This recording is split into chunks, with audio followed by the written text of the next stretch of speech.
अच्छा बच्चों, कैसे हो आप सभी। आशा करता हूँ आप सब ठीक होंगे और इस महामारी बीमारी के समय आप कहीं भी बाहर मत जाएं। अपने हाथों को बार बार धोया करें, साबुन से हो या हैंड वॉश लिक्विड से। सैनिटाइजर का उपयोग करें, मुख पर मास्क लगाए रहें, 2 गज की दूरी को अपनाएं, तो आप सुरक्षित रूप से इस महामारी बीमारी को हम सब मिलकर हराएंगे। तो चलिए छात्रों, आज हम 8वीं कक्षा की जो कविता है अभिनव मनुष्य के बारे में जानकारी प्राप्त करेंगे, अध्ययन करेंगे बच्चों। तो सभी छात्र पृष्ठ संख्या 73 खोलें और ध्यानपूर्वक देखें कि अब 74 में जो इस कविता के कवि हैं, देखिए अभिनव गीत, इसकी विधा कैसी है, कविता। ये क्या है, कविता है। तो इस कविता को लिखने वाले कौन हैं, हरिशंकर कश्यप। तो आज हम हरिशंकर कश्यप जी के बारे में संक्षिप्त रूप में जानकारी प्राप्त करके हम आगे बढ़ेंगे बच्चों। तो देखिए 74 में पृष्ठ संख्या, हरिशंकर कश्यप जी का परिचय।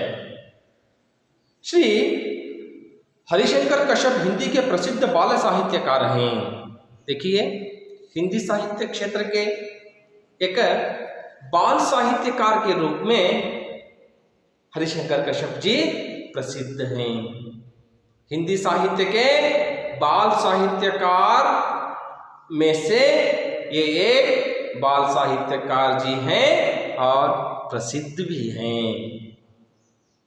आपने बच्चों के लिए अत्यंत रोचक, मनोरंजक व ज्ञानवर्धक एकांकी कविताएं, कहानियां तथा जीवनियां लिखी हैं। देखिए यहाँ पर बच्चों को मद्देनजर रखते हुए, बच्चों को दृष्टि में रखते हुए सिर्फ और सिर्फ केवल बच्चों के लिए ही जो जीवनियां लिखी हैं, जो कविताएं लिखी हैं, जो कहानियां लिखी हैं, जो एकांकियां लिखी हैं, वे सब बच्चों के लिए सीमित हैं। तो छात्रों देखिए, उन्होंने बच्चों के लिए ही अत्यंत रोचक और मनोरंजक रूप से, रोचक भी हो और मनोरंजन भी हो, उसके साथ साथ ज्ञान का वृद्धि भी हो, ज्ञान की वृद्धि होना, इस कारण को मद्देनजर रखते हुए, ध्यान में रखते हुए उन्होंने जो एकांकी लिखी हुई हैं, जो कहानियां लिखी हुई हैं, जो कविताएं लिखी हुई हैं, वे सब बच्चों के लिए हैं। और आपकी कुछ प्रसिद्ध पुस्तकें भी हैं, उन्हीं के द्वारा रचित, हरिशंकर कश्यप जी के द्वारा रचित कुछ प्रसिद्ध पुस्तकें भी हैं। वे इस प्रकार हैं। फुलवारी नामक एक पुस्तिका का भी हरिशंकर कश्यप जी ने रचना की है।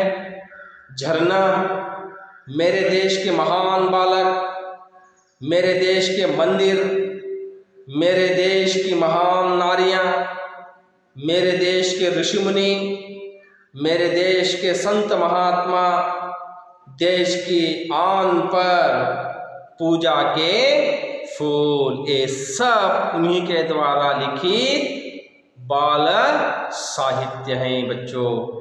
देखिए यहाँ सब आप सबके लिए जो पुस्तकें या हरिशंकर कश्यप जी ने लिखी हैं, इनमें आपको ऐसी जानकारी मिल जाएगी कि आप अपने ज्ञान को वृद्धि कर लें, अपने ज्ञान की उन्नति कर लें।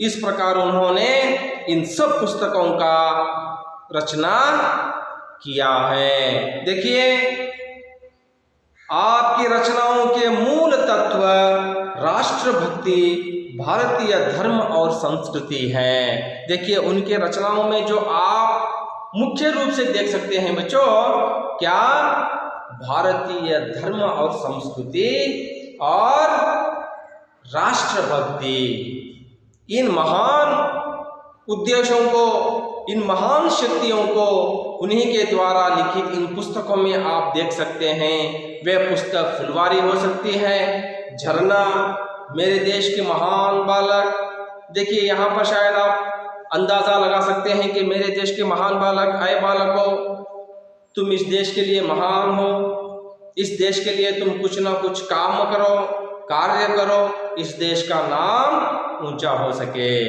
आप इस देश में रहकर इस देश की परंपरा, इस देश की आन पर आप मर मिटो। इस प्रकार की और भी अनेक जानकारियाँ बहुत ही उन पुस्तिका में आपको शायद ही मिल जाएंगी बच्चों। तो आज हम उन्हीं के द्वारा यहाँ पर लिखी हुई जो एक कविता है आपको 8वीं कक्षा में अध्ययन के लिए रखा गया है बच्चों। तो देखें, अभिनव गीत। आप में से कोई भी बता सकता है ये अभिनव गीत क्या हो सकता है, इसका मतलब अर्थ क्या हो सकता है? हाँ, बिल्कुल सही कहा तुमने, नया। नया जो होता है अभिनव होता है। देखिए यहाँ पर नए किस कारण से आज हम इसको अध्ययन करेंगे, आप सबको पता चल जाएगा, मालूम हो जाएगा कि इस कविता में क्या है। हरिशंकर कश्यप जी ने किस कारण से यह कविता हमको अध्ययन के लिए लिखा गया है। तो देखिए, उससे पहले मैं आपको आदर्श वाचन करूंगा इस कविता को। आप ध्यान पूर्वक इस कविता को सुने और मेरी तरह ही आप पढ़ने का प्रयास करें।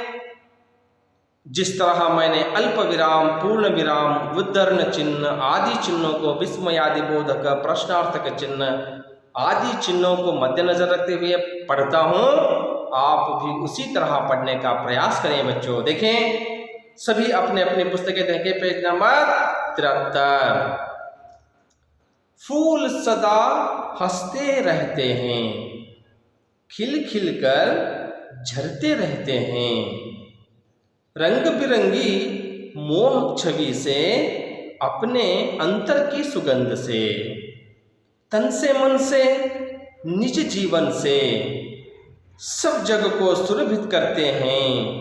फूल सदा हंसते रहते हैं, रहो सदा सबसे हिल मिलकर, कष्ट सहो जीवन में हंसकर, जियो सदा सबको सुख देकर, फूल यही हमसे कहते हैं, फूल सदा हंसते रहते हैं। तो देखिए बच्चों, जिस तरह मैंने अभी आपके सामने पढ़ा, आप भी इसको इसी तरह पढ़ने का प्रयास करें। और देखिए, मैं आपको अभी राग ताल के साथ इसको पढ़ूंगा, आप भी ध्यानपूर्वक सुने। देखिए, फूल सदा हंसते रहते हैं, खिल खिल कर झरते रहते हैं, फूल सदा हंसते रहते हैं, खिल खिल कर झरते रहते हैं, रंग बिरंगी मोहक छवि से, अपने अंतर की सुगंध से, तन से मन से निज जीवन से, सब जग को सुरभित करते हैं। फूल सदा हंसते रहते हैं, खिल खिल कर झरते रहते हैं, रहो सदा सबसे हिल मिलकर, कष्ट सहो जीवन में हंसकर, जियो सदा सबको सुख देकर, फूल यही हमसे कहते हैं, फूल सदा हंसते रहते हैं, खिल खिल कर झरते रहते हैं, फूल सदा हंसते रहते हैं, खिल खिल कर झरते रहते हैं। अच्छा बच्चों, तो इस तरह इस कविता को हम राग और लय ताल के साथ गा सकते हैं। आप भी गाने का प्रयास कीजिए। यदि आप राग लय ताल के साथ इसको गाएंगे तो आपको यह कविता बहुत दिनों तक याद रह पाएगी। तो बच्चों देखिए, आज हम इस कविता की विवरणात्मक ओर ले चलता हूँ आपको। उससे पहले मैं आपको यह समझा देना चाहता हूँ कि आज इस कविता को हरिशंकर कश्यप जी ने आपको अध्ययन के लिए रख दिया, अध्ययन के लिए दिया, तो उनका आशय क्या था? तो उनका कुछ न कुछ उद्देश्य अवश्य होगा। इस उद्देश्य के साथ वे हमको यह कविता अध्ययन के लिए रखी होगी। तो देखिए किस आशय था, मैं आपको अपनी पुस्तिका में दिए हुए आशय को समझाकर इस कविता की विवरण की ओर ले चलूँगा। इस कविता के द्वारा बच्चे जीने की कला सीख सकते हैं। देखिए, एक उद्देश्य हो गया, हरिशंकर कश्यप जी ने एक उद्देश्य के साथ आपको यह कविता अध्ययन के लिए रखा है। कौन सा उद्देश्य? इस कविता के माध्यम से आप इस समाज में किस तरह जीना है, उस जीने की कला को आप इस कविता में सीखते हैं, अध्ययन करते हैं। तो देखिए और कहा है, कष्ट के समय में भी हंसते रहते हैं और सबको सुख देते रहने की कला का परिचय दिलाना इस कविता का उद्देश्य है। और बहुत बड़ी बात यहाँ पर हरिशंकर कश्यप जी ने कही है बच्चों, यदि आपको कष्ट आए, यदि आपको दुख पहुंचे, तब भी आप दूसरों को सुख देने का प्रयास करते रहें और दूसरों के काम में हाथ मिलाते रहें। तो इस एक महान उद्देश्य के कारण, इस एक महान आशय के साथ हरिशंकर कश्यप जी ने आपको यहाँ एक अभिनव गीत कविता अध्ययन के लिए रखा गया है। समझ में आ गया बच्चों? हम कष्ट में रोते हैं, सुख में हंसते हैं। नहीं बच्चों, सुख में भी हंसना है और कष्ट में भी हंसना है। अर्थात दोनों दृष्टियों में, दोनों परिस्थितियों में भी हम समान रूप से अपना व्यक्त होना है। यदि हंसना है तो कष्ट में भी हंसना है और सुख में भी हंसना है। यदि रोना है तो सुख में भी रोना है और कष्ट में भी रोना है। इन दोनों समय में आप जिस तरह उसका सामना करेंगे, यह एक उद्देश्य के साथ, यह एक शिक्षा आपको देने के साथ अभिनव गीत नामक एक कविता हरिशंकर कश्यप जी ने आपको अध्ययन के लिए रखा गया है। तो देखिए, आपको मैं विवरण दूंगा, ध्यान से अपने अपनी पुस्तकें देखें। जब मैं आपको विवरण देता जाऊंगा तो आप सभी मेरी ओर देखें। फूल सदा हंसते रहते हैं, आपने सभी देखा होगा। अपने घर से स्कूल आते समय, या अपने घर से किसी स्थान को जाते समय, या अपने घरों से किसी शहर या गांव को जाते समय आपने शायद ही फूल के पौधों को देखा होगा। तो तब देखिए ये फूल कितना खुशी के साथ, कितने आनंद के साथ उस पेड़ में टहलता रहता है। अर्थात समझ लो वे बहुत खुश है भी। जब किसी की दृष्टि उस फूल पर पड़ जाएगी तो तब वो फूल क्या हो जाएगा? दुख हो जाएगा और मुरझा जाएगा। इसलिए कहता है कवि, फूल सदा हंसते रहते हैं और खिल खिल कर झरते रहते हैं। खिल खिल कर दूसरे लोगों के लिए वह क्या करते रहते हैं? झरते रहते हैं, उत्पन्न होते रहते हैं। किसी ने देखा और उसको अपनी नज़र से उसको उठा लिया। एक नारी देखी तो खुशी से उस फूल को तोड़ लिया और अपने सर पर चढ़ा लिया। यदि एक पुजारी देखा, उस फूल को तोड़ लिया और भगवान पर चढ़ा दिया। इसी तरह देखने वालों की दृष्टि अलग अलग होती है। उसके साथ उस फूल को हम क्या कहते हैं? उपयोग करते हैं।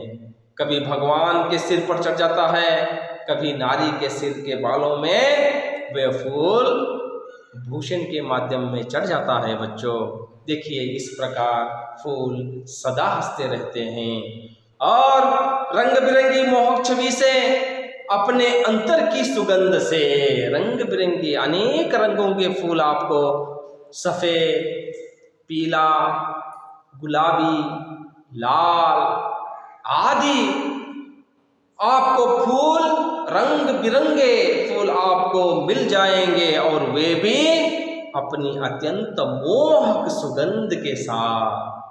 किसी ने उस सुगंध को अनुभव किया, क्षण मात्र के लिए भी अपने दुखों को भूल जाएगा और अपने कष्ट को बिसर जाएगा। उस तरह अपने अंतर के सुगंध को बिखराते रहते हैं कौन? फूल।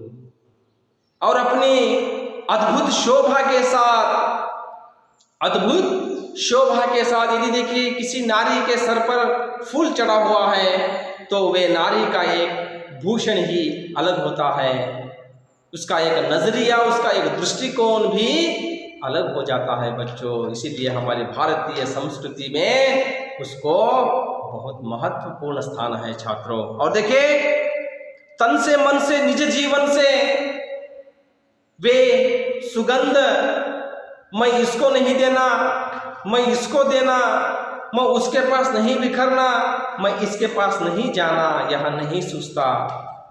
कभी फूल आपने देखा, कोई भी ऊंचा हो या नीचा हो, छोटा हो या बड़ा हो, किसी भी स्तर का हो, वे फूल जितनी सुगंध बिखरना है उतनी सुगंध ही बिखरेगा, ना कि नीच जाति वाले बस या नीच व्यक्ति के साथ अपनी सुगंध कम बिखरे, ऊंच जाति या ऊंच व्यक्ति के साथ अपना सुगंध अधिक बिखरे। यह ऊंच नीच फूल के पास नहीं होता।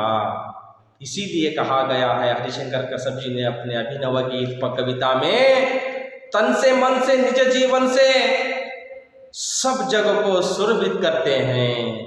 तन से, दिल से, हृदय से सब जग को क्या करते हैं? सुरभित करते हैं, शोभित करते हैं। सबको जगाते हैं, सबको शोभनीय करते हैं, सबको सुंदर करते हैं और फूल सदा हंसते रहते हैं। इसी कारण से फूल सदा हंसते रहते हैं।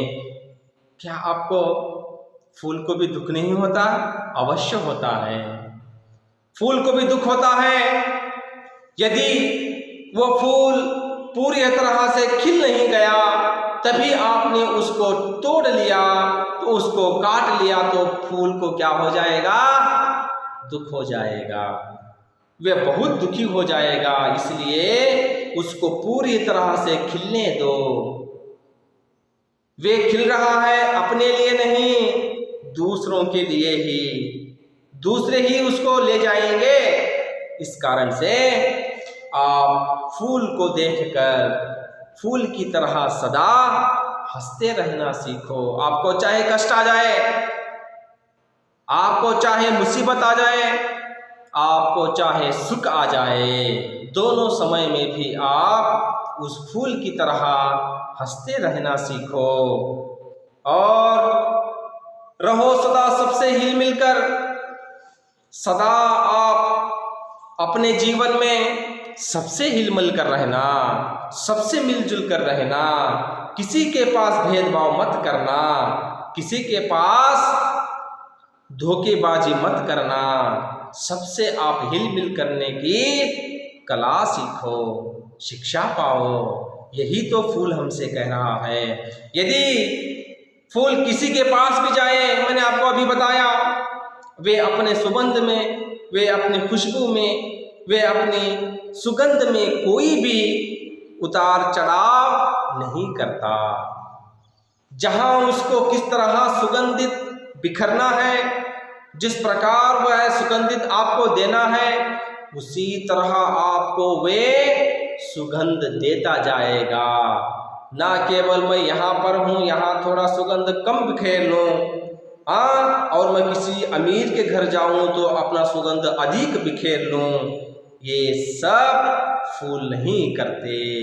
इसीलिए हमको कह रहे हैं, रहो सदा सबसे हिल मिलकर, आप सदा सबसे हिल मिलकर सबके साथ खुशी आनंद और संतोष के साथ मिलजुल कर रहो। देखिए, जिस तरह कांटा गुलाब का फूल कांटों में होता है, उसी को भी बहुत शायद कष्ट होता होगा। उन कांटों के माध्यम में उन कांटों के बीच में भी वे पलता है। इसी तरह आप देख के सीखो। शायद ही आपके आस पड़ोस या आप में बहुत सारे आपकी खामियां, आपकी गलतियां खोजते होंगे, परंतु आप अपना काम सबसे हिल मिल कर रहने का मत छोड़ना। इसीलिए रहो सदा सबसे हिल मिलकर, कष्ट सहो जीवन में हंसकर। फूल कह रहे हैं हमको, सबसे हिल मिलकर रहो। आपको कष्ट आए तो वह कष्ट आप हंसते हुए पार कर लो। उस कष्ट का सामना आप हंसते हुए पार कर लो। और कह रहे हैं, जियो सदा सबको सुख देकर जीने की आदत डाल लो। लाए कुछ नहीं, ले जाना भी कुछ नहीं है। समझ लो बच्चों, हम लाए भी कुछ नहीं है, हमें ले जाना भी कुछ नहीं है, तो इसके बीच में हम क्यों अकड़ना है? लाया कुछ नहीं, ले जाना कुछ नहीं, तो इस बीच के हम जीवन में अकड़ना और घमंड किस बात की? इसलिए फूल हमसे कह रहे हैं, जियो सदा सबको सुख देकर। किसी दूसरों को सुख देकर जीने की आदत सीख लो। दूसरों को खुश करने की आदत, दूसरों को संतोष करने की आदत, हव्यास, रुचि आप में पैदा कर लो। और फूल यही हमसे कहते हैं, सभी फूल हमसे मुख्य रूप से यही कहने का प्रयास करते हैं बच्चों। आज एक फूल कहाँ पेड़ों पौधों में उगता है, उसको किसी ने निकाल लेकर जाता है और किस तरह उसका उपयोग करता है छात्रों, आप सब देख सकते हैं। इसलिए फूल कहते हैं, मैं किसी को नहीं देखता, अमीर हो चाहे गरीब हो, मेरी सुगंध जिस तरह बिखेरना है, मैं जिस तरह मेरी खुशबू आप तक पहुंचाना है, मैं जिस तरह आपको शोभित करना है, आपको सुंदर रखना है, अमीर के पास भी वही करूँगा और गरीब के पास भी वही करूँगा। इस प्रकार हर फूल हमसे क्या कहता है? सबसे मिलजुल कर रहने की शिक्षा या बात कहता है, सबको सुख देकर जीने की बात करता है। तो आज हम मिलजुल रहने की कला को भूल गए हैं। मिलजुल कर रहने से आज हम दूर हो रहे हैं। किसी के साथ मिलना है तो हम मिलने से पीछे जा रहे हैं। मैंने गलती तो नहीं की, वे न समझ जाए ये मेरे सामने झुक कर आ गया मुझसे मिलने के लिए, अपनी स्वार्थता के लिए। आज इंसान समाज में इस स्वार्थ के साथ जी रहा है कि मैं किसी के सामने नहीं झुकूंगा। आज तुमने लाया कुछ नहीं है, ले जाना भी तुम्हें कुछ नहीं है। यह सब कुछ जानते हुए भी आज व्यक्ति अपने आप को एक बड़ा सब शिक्षा का ज्ञाता समझ बैठा है। यह गलत है। यही कहते हैं फूल यही हमसे कहते हैं, फूल सदा हंसते रहते हैं। इसी के कारण बच्चों, फूल सदा हंसते रहते हैं, फूल हंसते हुए सबको खुश करते रहते हैं, सभी को आनंद करते हुए रहते हैं। आज हम किसी एक अच्छे कार्य का प्रारंभोत्सव करने से पहले भगवान की आराधना करते हैं, भगवान को याद करते हैं, तो हम उस भगवान पर फूलों की मालाएं चढ़ाते हैं, फूल चढ़ाते हैं। उस फूल से भगवान संतोष हो जाते हैं, खुश हो जाते हैं। कारण भी वहाँ है और हमें आपको सब छात्रों को बताने का बात का तात्पर्य भी यही है बच्चों, आप भी उन फूलों की तरह अपने सहपाठी, अपने दोस्तों के साथ, अपने घरों में, अपने रिश्तेदारों के साथ और ख़ास तौर पर अत्यंत आवश्यक रूप से आप अपने घरों में अपने माँ बाप के कहने को मत टालना। आप उनके बातों को यदि टाल दे जाएंगे तो उनके मन में बहुत दुख होगा। हाँ, आप उनको नज़रअंदाज कर देंगे, उनकी कोई भी बात नहीं मानेंगे, तो वे क्या कहलाएगा? आपकी चुस्ती कहलाएगा, आपकी घमंडी कहलाएगा। इसीलिए फूलों से देखकर सीखो, फूल से देखकर सीखो। स्वयं पैदा होकर, स्वयं उसको पाला पोसा करके किसी दूसरे को खुश करने के लिए फूल, आज किसी को आनंद रखने के लिए, भगवान के मूर्ति पर चढ़ने के लिए आज एक फूल जितना शोभनीय है, हाँ, कितना हमें कह रहा है कि हम सबके साथ हिल मिल कर रहने का प्रयास करें बच्चों। इसीलिए आज हम फूलों को देखकर सीखने की शिक्षा बहुत है। हम उन शिक्षाओं को पालें, उस शिक्षा से हमारा जीवन भी हसन हो जाए, विकास हो जाए और संतुष्ट हो जाए, दूसरों का भी जीवन संतुष्ट हो जाए और वे भी खुश रहे, हम भी खुश रहें। इस प्रकार हम फूलों से और भी बहुत सीखने का काम करना है बच्चों। तो आज हम इस अभिनव गीत कविता के बारे में बहुत सारी जानकारी प्राप्त कर ली बच्चों। आशा करता हूँ आप सबको यह कविता संपूर्ण रूप से पूरी तरह से मालूम हुई होगी। तब भी आप इसमें कोई पंक्ति या कोई शब्द का अर्थ आपको नहीं मालूम हुआ हो तो मुझे आप बेझिझक पूछिए, मैं आपको समझाऊंगा और आप इस कविता को अपने मन में 5 मिनट के लिए मौन वाचन कीजिए।